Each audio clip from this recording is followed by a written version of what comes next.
Couch. I'm the operations manager at KingFerry Winery, maker of Treleaven wines.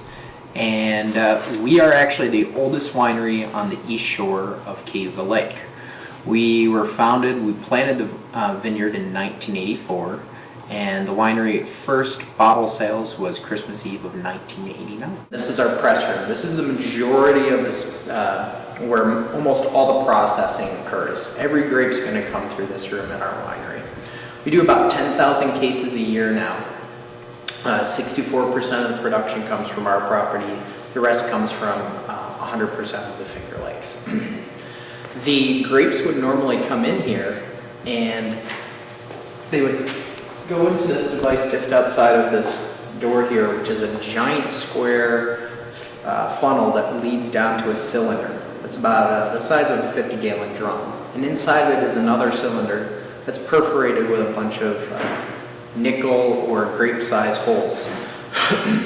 Now what normally happens is as that's spinning, the grapes fall down and the stems come out the other end. So if it's a white, it's going to go directly into the press, and the press acts in 3 different ways, and you can actually kind of see the way it acts bringing these perforations. Second way this acts is as a really super slow centrifuge. There's a lot of juice stuck to the skin, seed, and pulps that are in there. And it'll spin for maybe about 5 minutes and then stop. That just allowing more of the juice to drop off. And the third way it acts as Lucille Ball's feet.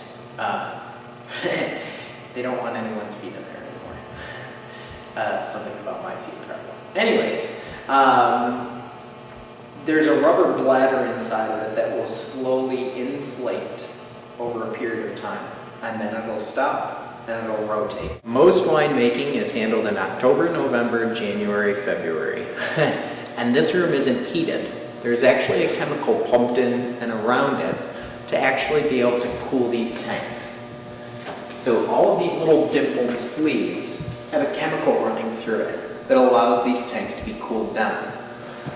Once the juice is in here, the stainless steel tanks do multiple different things, but primarily what they're known for is when you taste something like a Pinot Grigio, a Sauvignon Blanc, or in our area, you guys like Rieslings?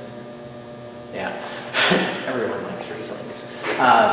But what's nice is stainless steel is an inert vessel. It's not adding anything to the final product. What you're doing is taking that potential fingerprint of that vineyard's fruit and bringing it out. It's also what usually accentuates those crisp mouthfeels.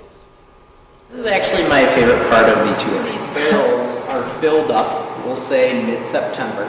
The winemaker is going to let them sit for about a month, and fermentation is going on. And between the wine taking on the flavors of the oak, the wine is also being partially absorbed into the barrel. These are pretty porous, and that's where some of this exchange comes in. Plus, there's also a little bit of dissipation due to fermentation. So some oxygen is actually starting to appear in the barrel. At some point, some oxygen is good. Too much oxygen can do is personalize right to your interest.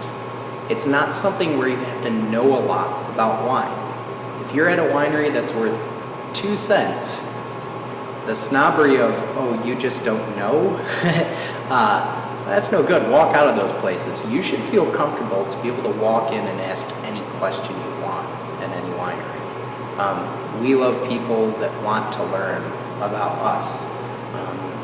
The winemakers and the owners of these businesses, they got into it because it's something they love.